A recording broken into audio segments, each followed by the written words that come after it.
أنا ما زلت بالورقة. السلام عليكم ورحمة الله تعالى وبركاته. السادة الحضور من دكاترة وأساتذة الكرام، أهلا وسهلا بكم. أوجه الشكر والتقدير للأستاذ الإعلامي القدير عبد القادر جمعة على هذه الدعوة وعلى ما يقدمه لنا في هذه المكتبة التي تعتبر المتنفس القوي، ربما ما نقولش الوحيد، لكن هناك فوزية الأراضي أيضا نشطة كثير على مستوى العاصمة. الحمد لله، يعني نتمنى له كل التوفيق. شكرا جزيلا. في الحقيقة أنا لست باحثة في التراث، لكن محبة لوطني، محبة للتراث.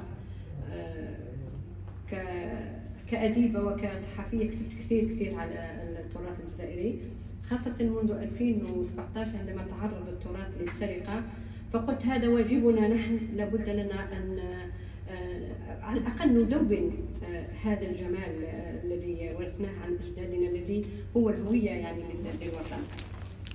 بدون إطالة، إن الحفاظ على اللباس التقليدي الجزائري وتوثيقه ليس مشروعا ثقافيا فقط، بل هو مسؤولية علينا جميعا. إن وطنيتنا واجب تجاه ذاكرتنا الجماعية، ومن الضروري أن نعمل جادين وجاهدين لحماية الملكية الفكرية لأزيائنا التقليدية ومنع الاستيلاء عليها أو تزوير أصولها من أي جهات خارجية، فأزياؤنا هويتنا، ومن يحمي الهوية يحمي الوطن.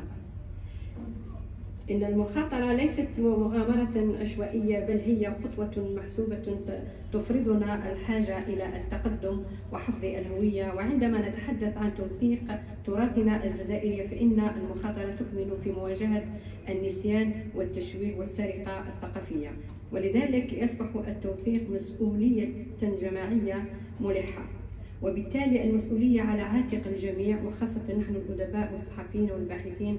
علينا أن نعمل جاهدين على تدوين كل ما هو تراثي من أزيائنا التقليدية في الكتب، مستندين إلى الصور واللوحات الزيتية التي رسمها الفنانون العالميون، والتي خلدت لنا جمال وأناقة اللباس التقليدي الجزائري بكل تفاصيله من ألوان ونوعية الأقمشة وتصاميم مبهرة. ولا ننسى شهادات جداتنا وأمهاتنا اللواتي حكينا لنا كيف كانت العروس الجزائرية قبل الحرب العالمية الثانية تتجهز لحفل زفافها بأجمل الأزياء التقليدية في كل ربيع الوطن. حدثتني أمي كيف جهز عرسها بفساتين من الحرير والدونتال، ومعها السترة المخملية المطرزة المعروفة بالقاط، إضافة إلى قبعة جميلة تسمى كبوس الطاسة المرصعة بالويز المصنوع من الذهب الخالص، والمشرف والرديف والمقياس واللثام المصنوع من التونتال أو قماش الغاوي. هذه التفاصيل الدقيقة تساعدنا على إعادة كتابة تاريخنا الثقافي من مصادر موثوقة تضاف إلى تراثنا العريق، كما يمكننا الاستفادة من عقود الزواج القيمة التي كانت تدون فيها بتفاصيل كل مستلزمات العروس من ذهب وألبسة تقليدية، حيث نقرأ أسماء كالقفطان والبندورة القسنطينية ومحزمة الويز والشنتوف والكرفاش بلحية وخيط الروح وغيرها من جهاز العروس. ولا بد من التذكير بأن الاستعمار الفرنسي ساهم بشكل مباشر في طمس الهوية الجزائرية من خلال قمع الشعب وتجويعه ومحاولة محو كل ما هو تراث وهوية وجمال. وعند الاستقلال وجد الشعب الجزائري نفسه أمام متاعب ومشاكل جمة من أجل إعادة إثبات هويته والحفاظ على ذاكرته الثقافية. لقد كان هذا الأمر صعبا جدا على الأجيال الأولى بعد الاستقلال، مما جعل كثير من مظاهر الرخاء والجمال والثراء في اللباس التقليدي تهمل أو تتناسى، وهو ما أتاح الفرصة لثقافات أخرى أن تستولى على بعض عناصر تراثنا، وخاصة القفطان والبلوزة الوهرانية وتنسبها لنفسها. نلاحظ حتى صورة المرأة الجزائرية قديما وهي ترتدي اللباس التقليدي الجزائري سرقت ونسبت إليهم، منها المرأة الجميلة النيلية التي ترتدي اللباس التقليدي النيلي المرصع بالذهب كالشنتوف والجبين المصنوع من الذهب الخالص، والبلوزة النيلية سرقت وعرضت في معرض الأزياء في دبي لولا تفطن بعض الجزائريين لهذه السرقة، والتي قامت الإمارات بالبحث عنها واستعادت هذه الصورة إلى الأصل الجزائري. هذه الصورة التقطها المصور الألماني رودولف لازنات ما بين 1904 و 1910 من بين العديد من الصور التي تؤرخ اللباس التقليدي الجزائري، وذلك في مدينة بوسعادة شرق الجزائر. إن هذه الوثائق والشهادات تمثل كنزا حقيقيا لتوثيق تاريخ اللباس التقليدي الجزائري، وخاصة الألبسة الملكية مثل القفطان والقندورة القاط والمنسوج التمثالي، الذي يعد إرثا فنيا وثقافيا أصيلا إلى جانب الشدة التلمسانية وبقية الألبسة الراقية التي تحمل قيمة جمالية ومادية عالية. ولكي يكون هذا التوثيق دقيقا ومرجعا موثوقا للباحثين والطلبة، يجب أن يسار بأسلوب علمي رصين مدعم بالصور والوثائق والمراجع التاريخية، وأن يتناول التحليل الجمالي للألوان ونوعية الأقمشة وتقنيات الخياطة والتطريز التي اشتهرت بها مختلف مناطق الجزائر. وبهذه الطريقة نحفظ هذا التراث للأجيال القادمة ونثري المكتبة الوطنية بمصادر علمية متخصصة في تاريخ أزيائنا التقليدية. هناك مصادر تجعلنا نجدد الكتابة عن تاريخ وتفاصيل اللباس التقليدي الجزائري كاللوحات الفنية وحكاية الجدات. كأن توثيق اللباس التقليدي الجزائري ليس فقط عبر الروايات الشفوية، بل أيضا عبر اللوحات الفنية التي خلدت ملامح الهوية الجزائرية من أجمل صورها. فقد جسد كبار الفنانين الجزائريين والعالميين جمال المرأة الجزائرية وأناقة أزيائها في أعمال خالدة. نذكر من بينها الفنان الرسام محمد راسم 1896 و 1975 رائد المنمات الجزائرية، وأخوه عمر راسم، وكذلك محمد إسياخم 1928 1985 اللذان جسد في لوحاتهما قوة الشخصية الجزائرية بكل جماليتها. وقد أدرك الفنانون الجزائريون هذه الحقيقة منذ زمن بعيد، فكرسوا أعمالهم لحماية الذاكرة الشعبية. على سبيل المثال لوحات محمد راسم وأخيه كانت في غاية الدقة والجمال، فقد صورت الحياة اليومية للمرأة، كما أظهروا في لوحاتهم أدق التفاصيل مثل الفستان والحذاء المصنوعين من نفس القماش والمطرزين يدويا بخيوط الذهب المجبود، ليكونا متناغمين مع الكركو والبدرون والغليلة العسوية وبقية القطع.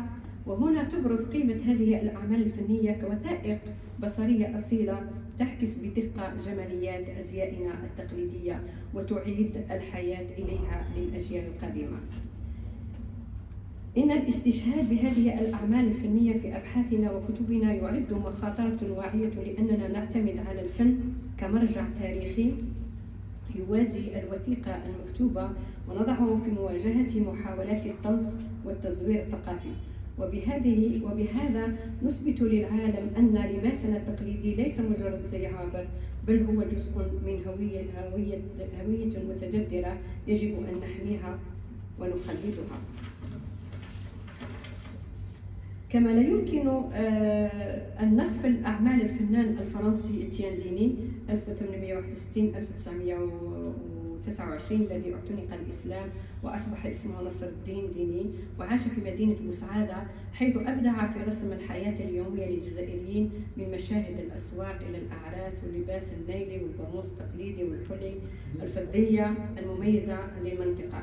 وتبرز أيضا روائع الفنان العالمي أوجين دولاكخوا 1798 1863 في لوحته الشهيرة نساء الجزائر في شقتهن في قصور القصبة، التي رسمها منذ 1834 بعد زيارته للجزائر، وهي اللوحة التي تعرض اليوم في متحف اللوفر في باريس، وتعد وثيقة فنية تعكس أناقة المرأة الجزائرية في زيها التقليدي وبيئتها الداخلية